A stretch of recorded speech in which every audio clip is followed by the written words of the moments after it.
ఆయన quantum computer అంటే నాకే అర్థం లేదు. నేను చాట్ జీపీటీకి వెళ్ళి ఎత్తికా క్వాంటమ్ కంప్యూటర్ అంటే ఏంట్రా బాబు అని. అంటే is always ahead of his time. అందుకే మనం ఆయన్ని విజనరీ అంటాం, ఇంకొక ఆయన్ని ప్రిజనరీ అంటాం. అర్థమైందా రాజా? అర్థమైందా రాజా?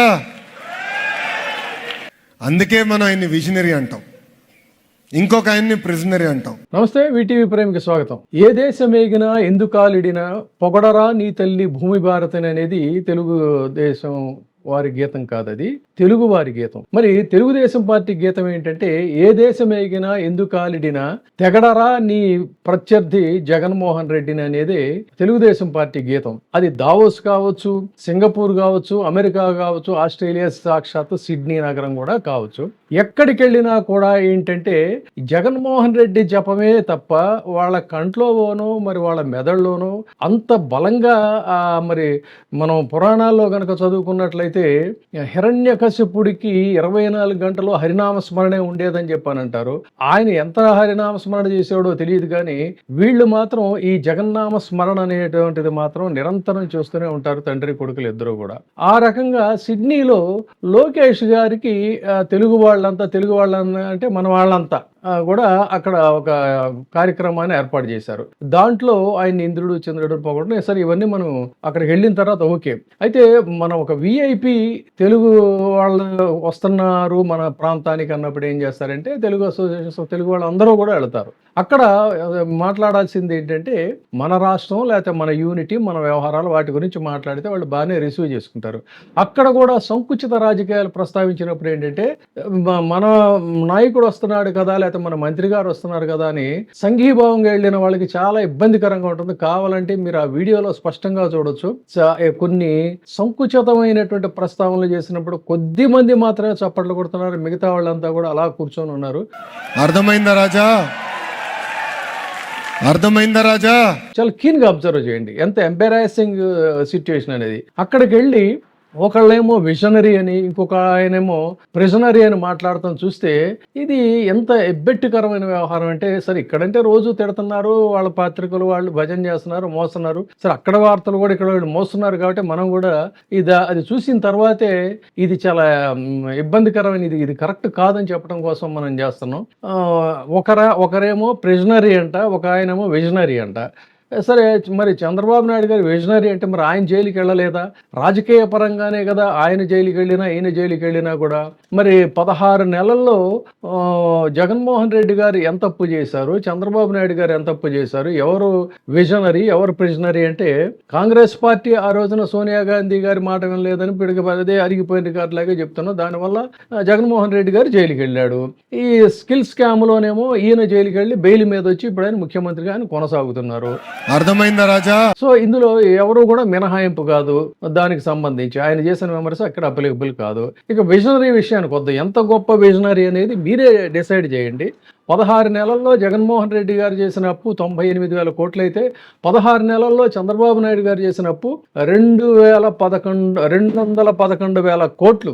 జగన్మోహన్ రెడ్డి 60 నెలల్లో చేసినప్పు 3.70 లక్షల కోట్లు అనేది సాక్షాత్ అసెంబ్లీ సాక్షిగా ఆర్థిక మంత్రి పయ్యావుల కేశవ్ గారే ఆయన ప్రకటించారు. అర్థమైందా రాజా? వీళ్ళ భజన పత్రికల్లో ఏది రాసినా కూడా 2 సంవత్సరాలు కరోనా వల్ల 72,000 కోట్ల నష్టం వచ్చినా కూడా సగటున 16 నెలల్లో జగన్మోహన్ రెడ్డి చేసిన అప్పు 98,000 కోట్లు. కాబట్టి ఇక్కడ ఎవరు విజనరీ అంటాం. ఇంకొక విజనరీకి ఇంకొక అడుగు ముందుకేద్దాం. 14 లిక్కర్ డిస్టిలరీస్ కి అనుమతి ఇచ్చింది చంద్రబాబు నాయుడు గారు. 17 మెడికల్ కాలేజీలకి హాస్పిటల్స్ మొదలుపెట్టింది జగన్మోహన్ రెడ్డి గారు. ప్రభుత్వ ఉద్యోగాల విషయానికి వస్తే ఆర్టీసీ వారిని కూడా ప్రభుత్వ ఉద్యోగాల్లో కలుపుకుంటూ జగన్మోహన్ రెడ్డి 2.14 లక్షల ఉద్యోగాలు ఇస్తే, చంద్రబాబు నాయుడు గారు 34,000 ఉద్యోగాలు మాత్రం ఇచ్చారు. అర్థమైందా రాజా? ఇక జగన్మోహన్ రెడ్డి గారి పరిపాలన పాపం పూర్తిగా విధ్వంస పాలన అనేది బలంగా ముద్ర వేశారు. కానీ తరచి చూస్తే ఒక్కొక్క వాస్తవాలు బయటకు వస్తున్నాయి. ఆయన 4 పోర్ట్లు, 10 ఫిషింగ్ హార్బర్లు, 17 మెడికల్ కాలేజీలు, 10,032 విలేజ్ క్లినిక్లు, 10,408 రైతు భరోసా కేంద్రాలు, 15,000 గ్రామ సచివాలయ వార్డు సచివాలయాలు, 44,000 స్కూల్స్ ఆధునీకరణ, 22 లక్షల పేదలకు 31 లక్షల ఇళ్ల పట్టాలు ఇచ్చి 22 లక్షల ఇళ్ల నిర్మాణం చేపట్టారు. అర్థమైందా రాజా?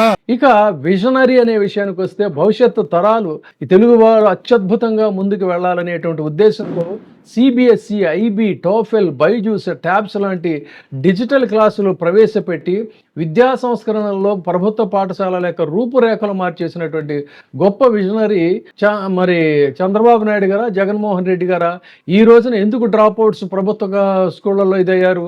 ఏ విధమైనటువంటి అధ్వాన స్థితిలో ఇవాళ ప్రభుత్వ స్కూల్స్ ఉన్నాయి? ఆ రోజున పరిస్థితి ఏంటి? అర్థమైందా రాజా? సరే, మరొక అడుగు ముందుకేద్దాం.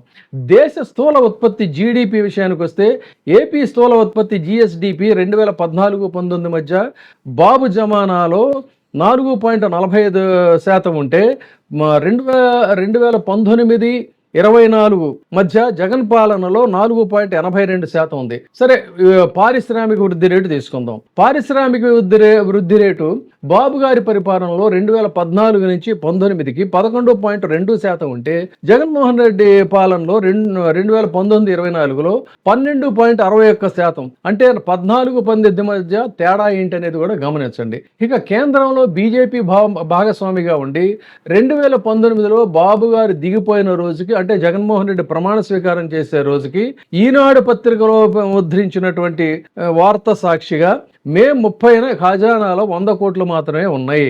మరుసటి రోజు జీతాలు, పెన్షన్లు వీటికి 8,000 కోట్లు కావాలి, అప్పు కోసం జగన్ రిజర్వ్ బ్యాంకు కోసం వెళ్ళాలి అని చెప్పిన ఆ పత్రికే రాసింది. అయితే మరి 2024లో జగన్మోహన్ రెడ్డి దిగిపోయే రోజుకి ఖజానాలు 7,000 నుంచి 8,000 కోట్ల రూపాయలు ఉన్నాయనేటువంటిది వాస్తవం, లెక్కలు చెప్తుంది. తొలి ఏడాది రెవెన్యూ లోటు 95-96కి సంబంధించి 740 కోట్లు, బాబు గారు దిగిపోయే నాటికి ఏడాది రెవెన్యూ లోటు 2003-04కి సంబంధించి 2,960 కోట్ల లోటు.